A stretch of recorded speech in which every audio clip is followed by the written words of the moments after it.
വേദിയിലും സദസ്സിലുമായിരിക്കുന്ന സംപൂജ്യരെ, ബഹുമാന്യരെ, വന്ദനായ വലിയ തിരുമേനിയുടെ പ്രഭാഷണത്തിന് ശേഷം പുത്തങ്കാവിൽ കൊച്ചു തിരുമേനിയെക്കുറിച്ച് ഇനിയൊരു മുഖ്യ പ്രഭാഷണം നടത്തുന്നതിൽ വലിയ കാര്യമില്ല എന്നാണ് എൻ്റെ വിചാരം. എങ്കിലും ഈ ദൗത്യം ഭാഗ്യമായി കരുതി അല്പസമയം സംസാരിക്കുവാൻ ആഗ്രഹിക്കുകയാണ്. ഈ ജൂബിലിക്കും ജൂബിലി സമ്മേളനത്തിനും തുമ്പമൺ ഭദ്രാസനത്തിൻ്റെ എല്ലാ ആശംസകളും പ്രാർത്ഥനകളും അറിയിക്കുന്നതോടൊപ്പം ഈ ചടങ്ങുകളിൽ തുമ്പമൺ ഭദ്രാസനത്തെ കൂടെ ചേർത്ത് നിർത്തുവാനായി കാണിച്ച വലിയ മനസ്സിന് അഭിയുന്നനായ എൻ്റെ ഗുരുനാഥൻ കൂടിയായ അഭിയുന്യ തീമോത്തിയോസ് തിരുമേനിയോടും ഇടവകയുടെ വികാരി തോമസ് വർഗീസ് അമേൽ അച്ഛനോടും ജിജോ അച്ഛനോടും പ്രത്യേകിച്ചും ശ്രീമാൻ സുനിലിനോടും ഇതിൻ്റെ ഭാരവാഹികളോടുമുള്ള പ്രത്യേകമായ നന്ദി അറിയിക്കുകയാണ്. മഹാന്മാർ അവരുടെ ജീവിതത്തെ നിർവചിക്കുവാൻ നമ്മെ ഏൽപ്പിച്ചിട്ട് കടന്നുപോകും. ഈ കഴിഞ്ഞ 75 വർഷമായി അത്തരത്തിൽ ഈ കൊച്ചു തിരുമേനിയെ നാം നിർവചിക്കുവാനായിട്ട് ശ്രമിച്ചു കൊണ്ടിരിക്കുകയാണ്. നമുക്കറിയാം, നക്ഷത്രം ഏറ്റവും ശോഭയോടുകൂടി നാം കാണുന്നത് ഇരുട്ട് കൂടുതലുള്ളപ്പോഴാണ്. മലങ്കര സഭയ്ക്ക് ഒരു അന്ധകാരം ബാധിച്ച ഒരു കാലം, അവിടെ ഒരു നല്ല രത്നശോഭയോടുകൂടി ഉദിച്ചുയർന്ന ഒരു പിതാവായിരുന്നു പുത്തങ്കാവിൽ ഗീവർഗീസ് മാർ പീലക്സിനോസ് തിരുമേനി. ഇവിടെ അഭിവന്ദനായ തീമോത്തിയോസ് തിരുമേനി ഒക്കെ ഓർമ്മിപ്പിച്ചതുപോലെ 1930കളിൽ പരിശുദ്ധനായ വട്ടശ്ശേരിൽ തിരുമേനി വളർത്തിക്കൊണ്ടുവന്ന മാർ ഇവാനിയോസ് കത്തോലിക്ക സഭയിലേക്ക് പോയപ്പോൾ അതിനെ ആ അന്ധകാരത്തെ മാറ്റി ഈ സഭയെ പ്രകാശിപ്പിക്കുവാൻ പരിശുദ്ധ വട്ടശ്ശേരിൽ തിരുമേനിയുടെയും പരിശുദ്ധ ഗീവർഗീസ് ബാവ തിരുമനസിൻ്റെയും കണ്ടുപിടുത്തമായിരുന്നു പുത്തങ്കാവിൽ പീലക്സിനോസ് തിരുമേനി എന്നുള്ളത് നമുക്ക് അറിയാം. ശരിക്കും മലങ്കര സഭയ്ക്കും അന്നത്തെ പൊതുസമൂഹത്തിനും പ്രകാശം പരത്തുന്ന ഒരു ജീവിതമായിരുന്നു തിരുമേനിയുടേത്. തിരുമേനിയുടെ ജീവിതത്തെക്കുറിച്ച് എന്നോട് ചോദിച്ചാൽ ഞാനിങ്ങനെ പരതി എന്താണ് പറയേണ്ടത് എന്നുള്ളതിനെക്കുറിച്ച് എനിക്കറിയാൻ കുറേ പറയുവാനായിട്ട്.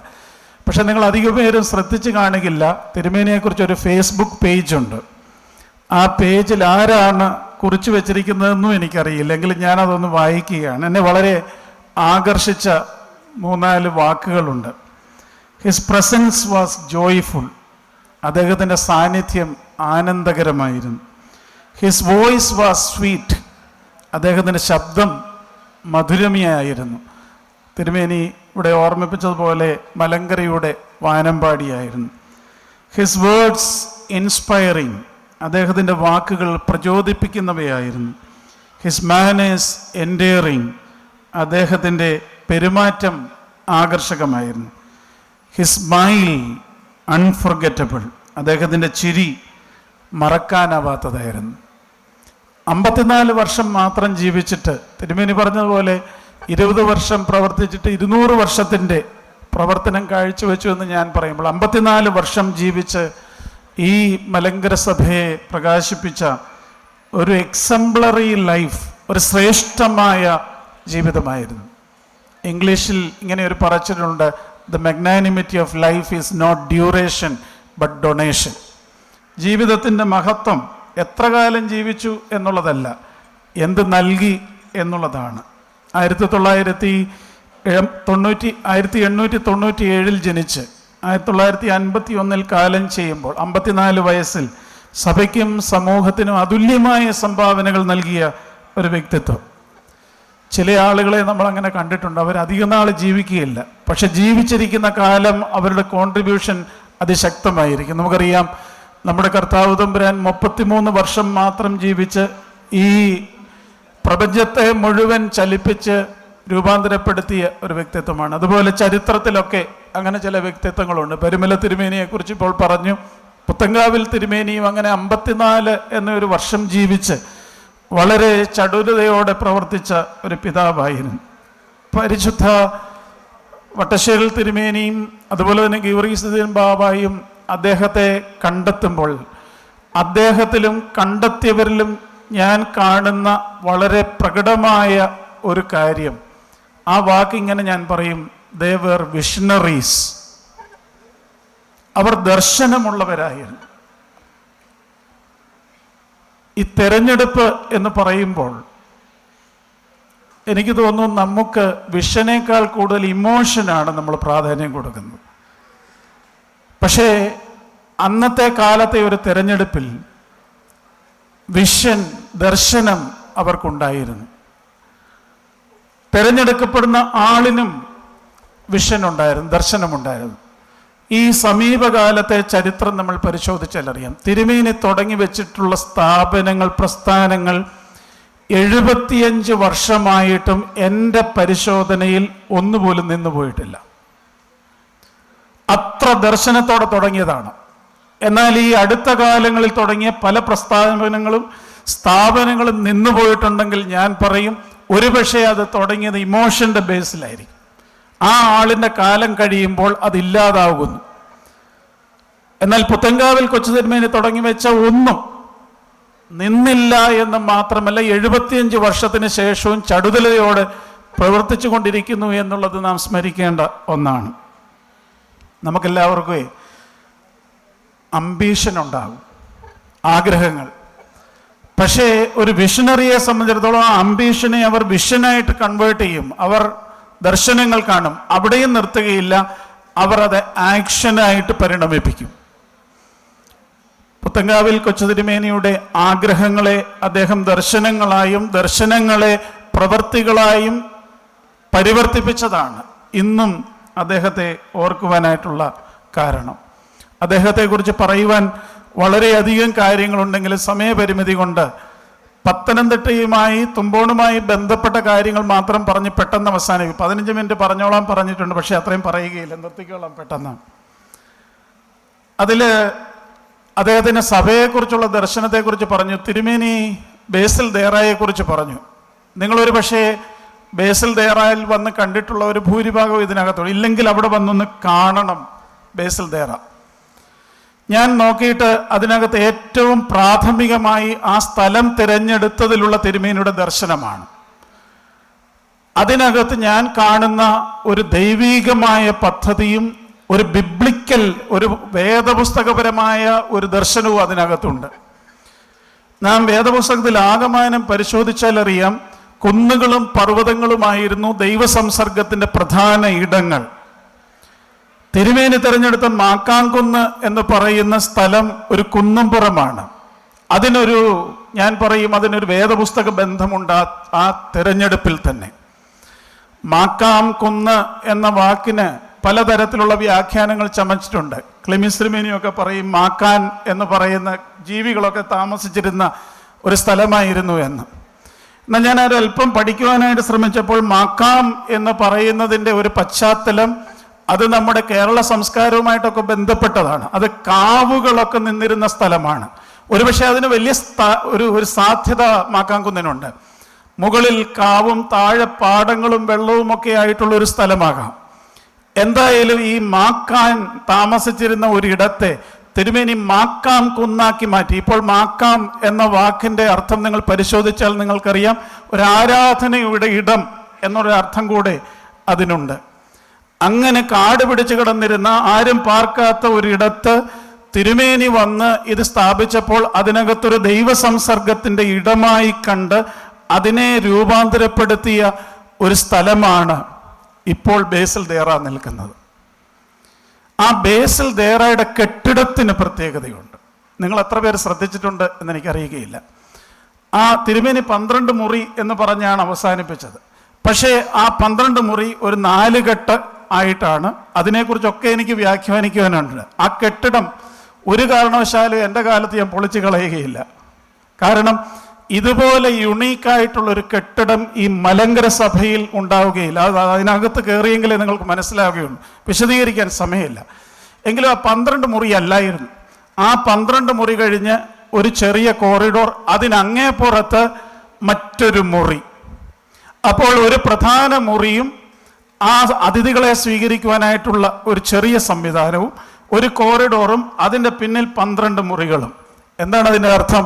കൺസെപ്റ്റ് മറ്റൊന്നുമല്ല, യേശു ക്രിസ്തുവും 12 അപ്പോസ്തലന്മാരുടെയും കൺസെപ്റ്റ് ബിബ്ലിക്കലാണ്. അത് അദ്ദേഹം സ്ഥാപിച്ചപ്പോൾ എന്തായിരുന്നു അത്? തിരുമേനി പറഞ്ഞില്ലേ ഇവിടെ എല്ലാ ആധ്യാത്മിക സംഘടനകളുടെയും കേന്ദ്രമെന്ന്. അതിലൊക്കെ വളരെ വിശാലമായ ദർശനമായിരുന്നു.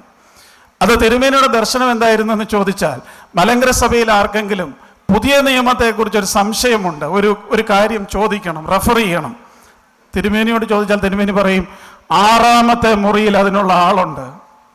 സഭാ ചരിത്രത്തെക്കുറിച്ച് ചോദിച്ചാൽ തിരുമേനി പറയും 5ാമത്തെ മുറിയിൽ ചരിത്രകാരനുണ്ട്, പോയി റെഫർ ചെയ്തോളാൻ. എന്തൊരു ദർശനമായിരുന്നു ഇത്! അങ്ങനെ ക്രിസ്തുവും 12 അപ്പോസ്തലന്മാരും ആ 12 മുറികളിൽ ഈ പരിശുദ്ധ സഭയുടെ റിസോഴ്സ് സെന്ററായി കണ്ട് അത്ര വളരെ വിശാലമായ ദർശനമുണ്ടായിരുന്നു തിരുമേനിക്ക്. ഞാൻ ഈ ദേറായിൽ താമസിക്കണമെന്ന് ആഗ്രഹിച്ചതിൻ്റെ പ്രധാന കാരണം, ഞാൻ വല്ലപ്പോഴും അവിടെ പോകുമായിരുന്നു. നിങ്ങൾക്കറിയാവുന്ന പോലെ ദാനിയൽ മാർ ഫെലിക്സിനസ് തിരുമേനി എൻ്റെ വല്യപ്പൻ്റെ സഹോദരനാണ്. അങ്ങനെ ചെറുപ്പം മുതലേ ആ ദേറായിൽ പോകും. അവിടെ ഇന്നത്തെ പോലെ ഒരു സാഹചര്യമല്ല. ഒരു 4 മണി കഴിയുമ്പോൾ കോളേജ് വിട്ട് കഴിഞ്ഞാൽ ഇതുപോലെ ശാന്തമായ ഒരിടം അതെന്നെ വല്ലാതെ ആകർഷിച്ചതാണ്. പ്രത്യേകിച്ചും സന്ധ്യയ്ക്കൊക്കെ ഈ ബേസിൽ ദേറായുടെ ആ ചാപ്പലിൻ്റെ മുറ്റത്ത് അവിടെ എവിടെയെങ്കിലും ഒരു ഇരിക്കാനും നിൽക്കാനും സാധിച്ചാൽ നാം അറിയാത്ത ഒരു ദൈവിക സംസർഗം നമുക്ക് അനുഭവിക്കുവാൻ കഴിയുമായിരുന്നു. എന്നെ ആകർഷിച്ച ഒരു ഘടകമാണ് ബേസിൽ ദേറായിൽ ചേരുവാൻ എന്നെ ആകർഷിച്ച ഒരു ഘടകം അതാണ്. അങ്ങനെ ഞാൻ പറഞ്ഞില്ലേ, ഇത് വളരെ ദർശനത്തോടുകൂടി അത് ഒരു 50-100 വർഷം മുമ്പിലേക്ക് കണ്ട് അദ്ദേഹം സ്ഥാപിച്ച ബേസിൽ ദേറ, അതിൽ താമസിക്കാൻ എനിക്കൊരു ഭാഗ്യമുണ്ടായി. അന്ന് മുതൽ ഞാൻ അദ്ദേഹത്തെക്കുറിച്ച് അറിയുവാനും പഠിക്കുവാൻ തുടങ്ങിയ അന്ന് മുതൽ ഇവിടുത്തെ ഇടവകയിലെ കുറച്ചു പേർക്കെങ്കിലും അറിയാം, സുനിലിനൊക്കെ അത് കൃത്യമായിട്ട് അറിയാം. ഈ റോഡിൽ കൂടെ ഞാൻ പാസ് ചെയ്യുന്നുണ്ടെങ്കിൽ ഈ കബറിങ്കിൽ കയറാതെ ഞാൻ പോകില്ല. എൻ്റെ രാവിലെയും വൈകിട്ടുമുള്ള പ്രാർത്ഥനയിൽ അദ്ദേഹത്തിൻ്റെ മധ്യസ്ഥത യാചിക്കാതെ ഞാൻ പ്രാർത്ഥിക്കാറില്ല. കാരണം ഞാൻ പറയും, ഒരുപക്ഷെ ചിലർ വിയോജിക്കും, പരിശുദ്ധ വട്ടശ്ശേരിൽ തിരുമേനിക്ക് ശേഷം ഇതുപോലെ ദർശനമുള്ള ഒരു പിതാവ് ഉണ്ടായിട്ടില്ല എന്നാണ് ഞാൻ വിചാരിക്കുന്നത്. അത്രമാത്രം ക്രാന്തദർശിയായ ഒരു പിതാവ്. അദ്ദേഹത്തിൻ്റെ സ്കൂളിൻ്റെ കാര്യങ്ങളൊക്കെ പറഞ്ഞുവല്ലോ, അതൊക്കെ ഈ നമ്മൾ പറയുന്ന ആലയവുമായി ബന്ധപ്പെട്ടാണ് വിദ്യാലയം എന്നൊക്കെ പറയുന്നത്. അതൊക്കെ പത്തനംതിട്ട കാതോലിക്കറ്റ് സ്കൂളാണ് ആദ്യം താമസിക്കുന്നത്. ഇന്ന് കാതോലിക്കറ്റ് കോളേജ് നിൽക്കുന്ന സ്ഥലം പത്തനംതിട്ട കാതോലിക്കറ്റ് സ്കൂള് തിരുമേനിയുടെ കൈകൊണ്ട് കല്ല് പെറുക്കി വെച്ച് പണിയുന്ന ഒരു കെട്ടിടമാണത്. ഈ അടുത്ത കാലം വരെയും ആ പഴയ കെട്ടിടം അവിടെ ഉണ്ടായിരുന്നു. അതിനുശേഷമാണ് കോളേജിന് വേണ്ടി സ്കൂള് ഇപ്പോൾ നിൽക്കുന്ന സ്ഥലത്തേക്ക് മാറ്റുകയും ഇവിടെ കോളേജിന് അപ്ലൈ ചെയ്യുകയും ചെയ്തത്. അഭിയൊന്ന് വലിയ തിരുമേനി പറഞ്ഞു, കോളേജ് സ്ഥാപിതമായപ്പോഴേക്കും തിരുമേനി കടന്നുപോയി. പക്ഷെ അതിനുള്ള ബേസ് എല്ലാം ഒരുക്കിയത് ഈ തിരുമേനിയാണ്. എന്തിനാണ് തിരുമേനി സ്കൂളുകൾ സ്ഥാപിച്ചത്? 2 ഉദ്ദേശമുണ്ടായിരുന്നു. ഒന്ന്, ഈ മാർ ഇവാനിയോസ് അദ്ദേഹമായിരുന്നു നമ്മുടെ സഭയുടെ സ്കൂളിൻ്റെയും മറ്റും ചുമതലകളൊക്കെ. പോയപ്പോൾ കുറച്ച് സ്കൂളുകളൊക്കെ കൊണ്ടുപോയി, കുറേയൊക്കെ തിരിച്ചു പിടിക്കുവാനായിട്ട് നമുക്ക് സാധിച്ചു. എന്നാൽ തിരുമേനി ഇതിൻ്റെ ചുമതലയിലേക്ക് വന്നപ്പോൾ അദ്ദേഹം കണ്ട വിദ്യാഭ്യാസപരമായ ഒരു ദർശനമാണ്. പത്തനംതിട്ട എന്ന് പറയുന്ന ഇന്ന് നമ്മൾ കാണുന്ന രീതിയല്ലല്ലോ. അന്ന് പത്തനംതിട്ടയുടെ ചരിത്രം മാറ്റിമറിച്ചത് ഈ പത്തനംതിട്ട കാതോലിക്കറ്റ് സ്കൂളും അതിനുശേഷം പത്തനംതിട്ട കാതോലിക്കറ്റ് കോളേജുമാണ്. വിദ്യ എന്ന പ്രകാശം അത് എന്തിനാണ് സ്ഥാപിച്ചത് എന്ന് ചോദിച്ചാൽ ഞാൻ പറയും, പാർശ്വവൽക്കരിക്കപ്പെട്ട മാറ്റി നിർത്തപ്പെട്ട മാർജിനലൈസ്ഡ് ആയിട്ടുള്ള ആളുകളെ വിദ്യാഭ്യാസത്തിലൂടെ സമൂഹത്തിൻ്റെ മുഖ്യധാരയിലേക്ക് ക്ഷണിച്ചു വരുത്തി അവൻ്റെ ഡിഗ്നിറ്റി ഉയർത്തുവാൻ തിരുമേനി തുടങ്ങിയ പ്രസ്ഥാനമാണ്. വിദ്യാഭ്യാസത്തെക്കുറിച്ചൊക്കെയുള്ള അദ്ദേഹത്തിൻ്റെ ദർശനം അതുപോലെ വിപുലമായിരുന്നു എന്നാണ് എൻ്റെ വിചാരം. ഞാൻ വാക്കുകളെ അവസാനിപ്പിക്കുകയാണ്. മർത്തമറിയം മന്ദിരത്തിനെ കുറിച്ചൊക്കെ പറഞ്ഞല്ലോ. തിരുമേനിയായിരുന്നു എല്ലാ ആധ്യാത്മിക സംഘടനകൾക്കും ഒരു ഓഫീസ് ഉണ്ടാകണമെന്ന് ആദ്യം അദ്ദേഹമാണ് നിശ്ചയിച്ചത്. അതിൻ്റെ ഭാഗമായിട്ടായിരുന്നു തുമ്പമൺ മർത്തമറിയം മന്ദിരം തുടങ്ങിയത്. തുമ്പമൺ ഭദ്രാസനത്തിൻ്റെ മർത്തമറിയം സമാജത്തിൻ്റെ ഹെഡ് ഓഫീസ്. അതോടൊപ്പമാണ് അവിടെ കന്യാസ്ത്രീകൾ താമസിക്കണമെന്നുള്ള ആഗ്രഹം. ഇങ്ങനെ ഏത് തലത്തിലും അദ്ദേഹം വളരെ ദർശനത്തോടു കൂടിയാണ് അദ്ദേഹം ജീവിച്ചതും ശുശ്രൂഷിച്ചതും. 54 വർഷം എന്ന് പറയുന്നത് ഒരു ദീർഘമായ ആയുസ്സല്ല എങ്കിലും ആ 54 വർഷം കൊണ്ട് അദ്ദേഹം ഈ സഭയ്ക്കിട്ട അടിസ്ഥാനം അത് വിപുലപ്പെടുത്തിയാണ് മറ്റു ഭദ്രാസനങ്ങളിലേക്കൊക്കെ ഈ കൺസെപ്റ്റുകൾ നമ്മൾ ട്രാൻസ്ഫോം ചെയ്തത്. നമുക്ക് ദൈവത്തെ സ്തുതിക്കാം ഇങ്ങനെയൊരു ജീവിതത്തെ ഈ പരിശുദ്ധ സഭയ്ക്ക് തന്നതിൽ. ഈ പുത്തൻകാവ് ഇടവകയ്ക്ക് പ്രത്യേകിച്ചും ഈ നാടിന് അഭിമാനിക്കാം ഇങ്ങനെ ഒരു പിതാവിനെ നമുക്ക് നൽകിയതിന്. നമുക്ക് ദൈവത്തോട് നന്ദി പറയാം. ഒരിക്കൽ കൂടി ഈ ദേവാലയത്തോട് ഈ സമ്മേളനത്തോടൊക്കെയുള്ള എല്ലാ ആശംസകളും അഭിനന്ദനങ്ങളും അറിയിച്ചുകൊണ്ട് എൻ്റെ വാക്കുകളെ ചുരുക്കുന്നു. ദൈവം അനുഗ്രഹിക്കട്ടെ.